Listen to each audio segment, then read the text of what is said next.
tardes. Bueno, esta semana fue una semana difícil para los tucumanos porque ya se comenzó a convivir con lo que es el coronavirus y se plantea esta situación de la provincia de Tucumán. Antonio Ray, que en unos minutos va a estar con nosotros, tiene una teoría como que San Miguel de Tucumán, el Gran San Miguel de Tucumán, es casi una similitud con lo que es el conurbano bonaerense. La teoría sería que en la década del 60, cuando cierran los ingenios, una parte, gran parte, se va a vivir en Buenos Aires, en distintas ciudades del conurbano bonaerense, y la otra mitad de la gente del interior vino a lo que es el Gran San Miguel de Tucumán. Y ese es el problema que hoy hay acá en estas cuestiones del contagio en Tucumán. De ese tema vamos a hablar en algunos minutos. También quedan 10 días para el sistema actual de la justicia penal en Tucumán. Va a entrar en vigencia el nuevo Código Procesal en lo penal. De eso nos vamos a ocupar también hoy. Y de la crisis en el interior de la provincia.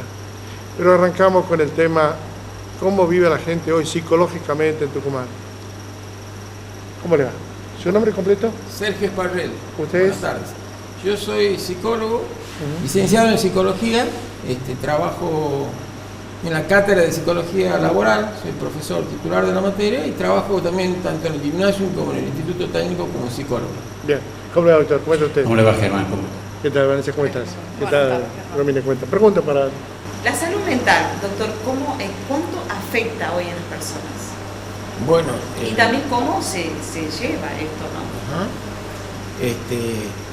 Comenzaría diciendo la característica, esta enfermedad, este virus nos sorprendió a todos, tiene el carácter de un acontecimiento. No tuvimos una preparación para la irrupción de este virus y casi simultáneamente nos pidieron que tengamos un confinamiento obligatorio preventivo, ¿no es cierto? Confinamiento social preventivo obligatorio. El aislamiento. Entonces esto genera, para algo para lo que no estábamos preparados, el hecho de que las personas nos tengamos que quedar en nuestras casas. ¿Qué implica eso? Que los lugares por donde uno circula habitualmente, lo que determina el adentro y el afuera, la casa, el trabajo, la escuela, quedan todas ubicadas en el mismo lugar, ¿sí? Recuerdo una definición que daba un maestro del análisis institucional, como el doctor Fernando Ulloa, que decía que definía de alguna forma la locura como la teoría del espacio único. Cuando todo queda en el mismo lugar, hay una sensación como de encierro, ¿sí? Entonces esto acompaña con ¿qué se produce en un sujeto? ¿Qué emerge? Angustia, sensación de aislamiento, de desconocimiento, sensaciones en el cuerpo. Doctor, ¿estamos preparados para estar tanto tiempo encerrados? Muy buena pregunta. Uno no sabe bien a qué está preparado hasta que no lo afronta. Preparación en el sentido académico o en el sentido técnico de la palabra, seguramente que no. No nos han enseñado eso a nosotros. Sin embargo, el sujeto humano tiene muchos recursos que uno los conoce cuando los tiene que usar. Recursos como, por ejemplo, el poder reinventar los lugares, la apelación a los pares, al otro, a este que llamamos al otro amigable, que tiene una característica paradójica, lo que nos enfrenta este virus, que es que el otro amigable también se vuelve amenazante, porque puede ser portador del virus. Entonces, sin embargo, una de las propuestas o de las apuestas a la salida es apostar a los lazos con los otros, sea vía plataforma, sea vía telefónica. Es muy interesante cómo hasta los adolescentes, los chicos, reclaman encuentros, aunque sean por videollamadas. Totalmente, doctor. Sí. Disculpe, también tuvimos que enfrentarnos quizás como sociedad al miedo, ¿no? Que se generó tanto en marzo cuando inició la pandemia en Argentina, como ahora cuando inició en Tucumán en agosto ya el aumento de los casos confirmados. ¿Cómo se manejan estas situaciones individualmente? Las personas seguramente temor, angustia, claro, como usted decía. La angustia, el miedo es como centinela ante la amenaza. Uno tiene miedo ante la posibilidad de una amenaza, nos confronta la fragilidad de la condición humana. Que en la vida que vivimos, o que vivimos en lo que se denomina antigua normalidad, estamos parapetados de un montón, de muchas situaciones que tratamos de evitar esa sensación de fragilidad, ¿sí? Y este acontecimiento, esto disruptivo, nos pone en el centro de la escena la amenaza. Entonces, ante eso el sujeto reacciona con miedo, con angustia, con ansiedad, ansiedad de ser devorado por un enemigo invisible, ¿sí? Por la irrupción de algo que no controla. El sujeto humano le tiene terror a lo incierto, a la incertidumbre. ¿Por qué? Porque lo pone de frente con su condición frágil. ¿Y cómo se lo maneja esta situación? Entonces, ahí con cómo se lo maneja y cómo responde cada uno. Por supuesto que las respuestas son singulares, porque hay personas que tienen un equipo de recursos más acorde para poder afrontarlo, y otras personas están en una situación de mayor fragilidad. Esto que los psicólogos llamamos, depende de la estructura que cada uno tenga, ¿no es cierto? La vulnerabilidad. Exactamente, que te determina la vulnerabilidad. Lo que sí podemos decir que si este virus nos lleva a la privación de nuestra privacidad.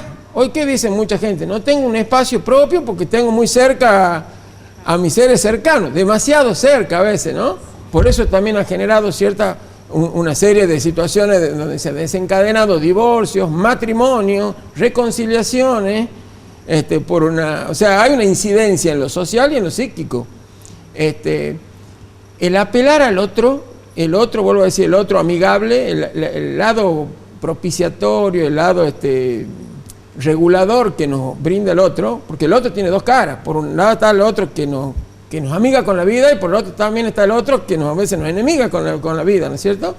Bueno, apelar a reinventar, ¿no? A lo estético, a lo lúdico, a la broma. Pongo algunas palabras que creo que sirven. El humor en situaciones de mucha angustia siempre es un atajo que tiene la subjetividad para alivianar eso que se le vuelve insoportable. El otro día era un taxista y le digo, ¿y cómo la lleva? Y trabajando.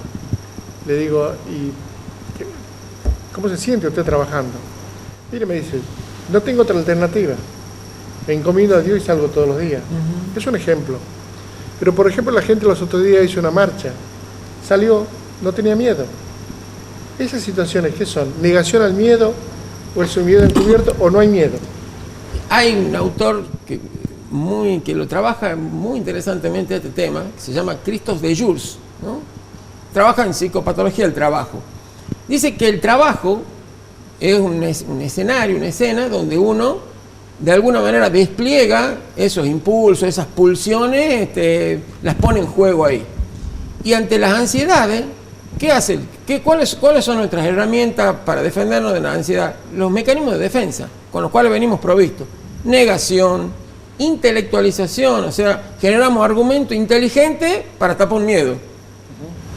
Entonces, ¿qué ocurre? Y buscamos otros que tengan los mismos. Las personas se juntan según el mecanismo de defensa. Entonces generamos un colectivo. Ese colectivo genera una cuestión como ideológica. Es decir, somos todos valientes, no nos va a pasar nada. Nos juntamos con otro que piensa lo mismo y hacemos el club de los valientes. Esa bravuconada es un recurso del aparato psíquico para afrontar, no de la mejor manera, porque hay una cuestión de negación, pero permite salir. Entonces, estas personas niegan. Y de alguna forma sí niega, porque aparte acá hay un dato interesante. El inconsciente del sujeto no tiene representación de la muerte propia. Eso significa que en el fondo de nuestro ser, para decirlo de una forma, nos creemos un poquito inmortales. Siempre porque nadie ha ido al velorio propio, siempre va a ir al velorio de otro. Entonces siempre se piensa que la muerte es del otro. Más allá de eso, nos quita la vulnerabilidad, un mecanismo defensivo contra las sensaciones de fragilidad y vulnerabilidad que uno tiene, ¿no? Y el trabajo es una escena justamente muy importante para que uno elabore su salud mental, ¿no? No es casual. Freud decía la salud mental tiene que ver con recuperar la capacidad de trabajo y de goce. Y también es muy importante importante. Muy ¿no? importante. Para la salud mental. Para la salud Doctor, mental. ¿y los jóvenes hoy en día cómo están enfrentando esta pandemia? Y bueno, justamente ahí toca un tema súper sensible, porque los jóvenes, y sobre todo los adolescentes, entre los que están terminando el secundario, que son los cursos más problemáticos, los de los últimos cursos, porque no tienen posibilidad de aplazamiento de su secundaria. Se les termina el viaje de egresado, las actividades que tenían para su último curso, y la constitución subjetiva del joven necesita la salida. No nos olvidemos que si alguien ocupa la calle la noche son los jóvenes, porque es una forma de diferenciarse de las generaciones anteriores de los padres, ¿no es cierto? Hoy lo tienen prohibido, hoy lo tienen, digamos, cercenada esa salida. Entonces las situaciones de angustia a veces son mucho más intensas, ¿no? Por eso es importante que estemos atentos, alertas, tanto con la mirada como con la escucha hacia los jóvenes, porque una mirada y una escucha siempre sostienen. ¿Y cuánto ha implicado la tecnología para estos tiempos? Leía un artículo hace poquito, dice vidas apantalladas, ¿no? De atrás de una pantalla. Bueno, hay diferentes, la tecnología es algo maravilloso, pero la tecnología también puede ser algo muy complicado, ¿no es cierto? Porque nos pone ante una singular manera de trabajar el propio cuerpo. Entonces, a veces hay una saturación de lo tecnológico porque entra solo por la imagen. O sea, yo tengo que conformarme con que el otro lo tengo en una imagen. Y fíjense que acá hay algo interesante, el concepto de alma viene del aliento del otro, lo que está perdido en lo virtual, porque no lo sentía al otro cerca. Sí, también la cuestión esta de generar conciencia en los jóvenes, en la sociedad en general, pero en los jóvenes principalmente. Usted como psicólogo, ¿cómo ve la reacción de los jóvenes mismos a las medidas de prevención que debemos tener ahora en esta situación? Yo pienso que la reacción de los jóvenes depende mucho de cómo se la contamos los adultos. O sea, los jóvenes son producto de los adultos de los que vienen. Entonces, cuando los adultos significativos que están cerca de esos jóvenes le pueden dar una versión de alguna manera prometedora y benéfica de esta privación que implica para todos y para ellos también el confinamiento, tienen una chance. Ahora, cuando los jóvenes, aparte de lo que están tramitando ellos, tienen que ser depositarios de las frustraciones de los adultos, y es más difícil, porque son más frágiles. Dos preguntitas rápidas. Sí. Una, usted planteó el tema del alma, pero usted sabe que hay una discusión, dice que a menor formación, más religión, y a mayor formación, menos religión.